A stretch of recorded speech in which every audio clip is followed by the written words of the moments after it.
Good morning, good looking people. And you're good looking because you're always looking. And of course, you're finding the good in everything and in everybody. Hope you're well. Happy Purim. Today is Purim. Hope everything's going great. Enjoying yourselves. Celebrating with the family. Enjoying, eating, drinking, being safe at the same time. Today's Hayom is a lot of instructions with regards to pronunciation in the Megillah. And then there's some notes regarding how the Rebbe Maharash's Megillah was different than others. There's a custom that in the Megillah that some people put Hamelach, whenever it came to the word Hamelach, that it should be at the top of each column. The Rebbe Maharash did not have this. And another note here is with regards to the 10 names of Haman, whether they should be in their own column or not. Let's read the Hayom and then we'll go to a quick message of the day so you can get back to celebrating. So for the 14th of Adar, we're doing Adar Sheni here. It says when reading the Megillah, the phrase Laharoig Ulahabed should be read Laharoig Ulahabed, Vilaharoig Ulahabed.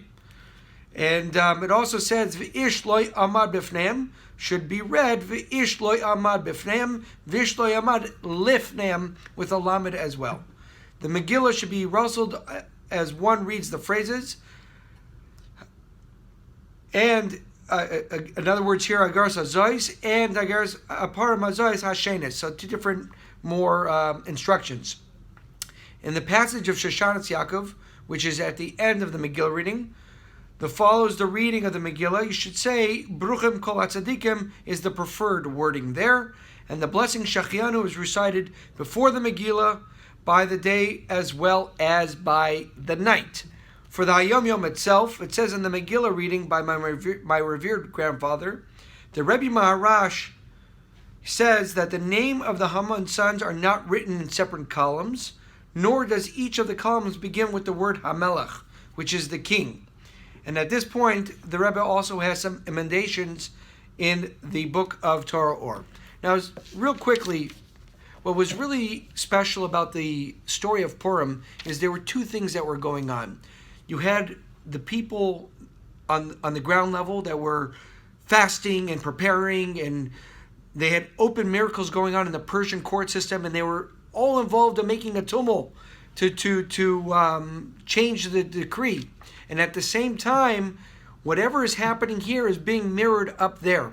So one of the reasons why people put Hamelach at the top of each column is to point to the king, to ultimately to HaKadosh Baruch Hu, to God, that what was going on here is just a mirror of all the action that was taking place and how God is always in charge and watching over the Jewish people, and that it's not only in the Purim story, it's constantly going on in our world as well.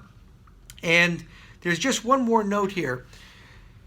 I don't have enough detail, but something that's just interesting. One of the reasons why Haman's sons' names are not written in a separate column. Now, in Tanakh, we've all opened up the Chumash. We've all looked at Tehillim. We all see that in certain places there are big letters and there are smaller letters. So, for example, Bereshis. Bereshis has a big base. If you look at the beginning of the book of Vayikra, Vayikra has a small aleph. There are many different small letters and big letters across the Tanakh. And the Rebbe said here, when asked about having Haman's names in a separate column, it mentions here that if you look at Haman's names in the Megillah, it also has big letters and small letters. By putting them in their own columns would have created more big or small letters, would have created an anomaly of how many there are actually supposed to be in the entire Tanakh. When you're drinking at the Purim Seder, drink about that one as well. Enjoy it. Have a great and happy Purim. And wishing you all the best. And of course, a great Shabbos and a good weekend.